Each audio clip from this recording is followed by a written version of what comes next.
हम लोग 17 तारीख को हम लोगों ने निर्णय किया है कि नामांकन करेंगे और पूरे हथुआ के लोगों को मैं निवेदन करूंगा कि आप एक ऐसे व्यक्ति के नामांकन में आइए जिस व्यक्ति के पास आपको बुलाने के लिए कोई साधन नहीं है। हथुआ के लिए अलग से विजन की जरूरत नहीं है। हथुआ बिहार का हिस्सा है और बिहार के विकास के लिए हम लोगों के पास विजन है, जिसमें हथुआ का जो हिस्सा है उस विजन के दायरे में आएगा। यही हथुआ है जहां 1000-2000 लोग काम करते थे। मीरगंज में इतनी बड़ी बड़ी फैक्ट्रियां थी।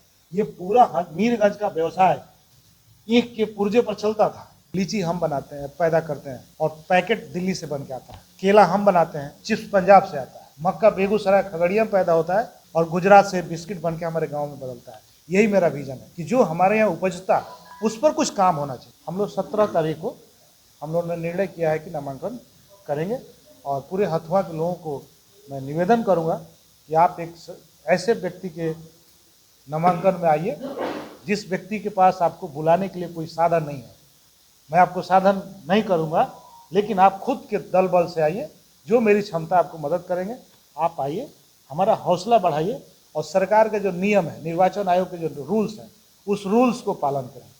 एक निश्चित दूरी के बाद आपका व्यवस्था हो और निश्चित जितनी की संख्या है हम लोग अंदर जाएं।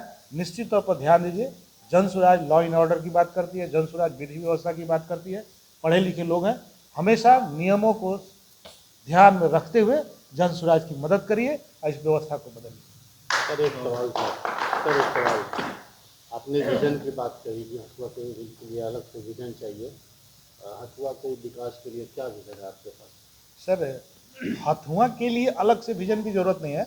हथुआ बिहार का हिस्सा है और बिहार के विकास के लिए हम लोगों के पास विजन है, जिसमें हथुआ का जो हिस्सा है उस विजन के दायरे में आएगा। दूसरी बात हथुआ के बारे में मैंने कहा, आप पत्रकार हैं और अपना कैमरा और इतिहास को थोड़ा सा उधर भी घुमाइएगा। यही हथुआ है जहां 1000-2000 लोग काम करते थे। मीरगंज में इतनी बड़ी बड़ी फैक्ट्रियां थी। ये पूरा मीरगंज का व्यवसाय ईंट के पुर्जे पर चलता था। वो चेक हुआ करता था, लोग शादी ब्याह में इस्तेमाल करते थे। 10 साल तक यहाँ व्यवसायियों का रीढ़ टूटा था। उसको संभलने में 90 से लेकर 2010 तक जाकर वो धीरे धीरे संभला है। आप पूछिए उन व्यवसायियों से, आप हथुआ के लोगों से पूछिए कि यहाँ डल्ला फैक्ट्री में उनको रोजगार मिलता था कि नहीं, शराब फैक्ट्री में रोजगार मिलता था कि नहीं, आपको उनको ईंट के उद्योग में, चीनी मिल में उनको मिलता था कि नहीं। उनसे पूछिए कि ITI के बच्चे जब यहाँ पढ़ने आते थे तो अगल बगल के मार्केट में कुछ उत्साह होता था कि नहीं। उनसे पूछिए जब परीक्षा देने आते थे। सैनिक विद्यालय चलता था, वो बच्चे जब आते थे मार्केट में तो मार्केट ही रन होता था ना। हमारी पूरी इकोनॉमिकल जो चेन थी वो इससे चलती थी। विजन ये है कि कुछ कोशिश होना चाहिए। अगर वो चीज़ें ना आए लेकिन उसका विकल्प आना चाहिए।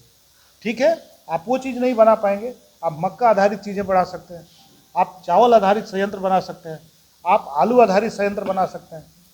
बहुत सारे चिप्स है, ये तमाम चीज़ें। अब एक उदाहरण आपको बताएं सर, लीची हम बनाते हैं, पैदा करते हैं और पैकेट दिल्ली से बन के आता है। केला हम बनाते हैं, चिप्स पंजाब से आता है। मक्का बेगूसराय खगड़िया में पैदा होता है और गुजरात से बिस्किट बन के हमारे गाँव में बदलता है। यही मेरा विजन है कि जो हमारे यहाँ उपजता उस पर कुछ काम होना चाहिए, उस पर काम होना चाहिए।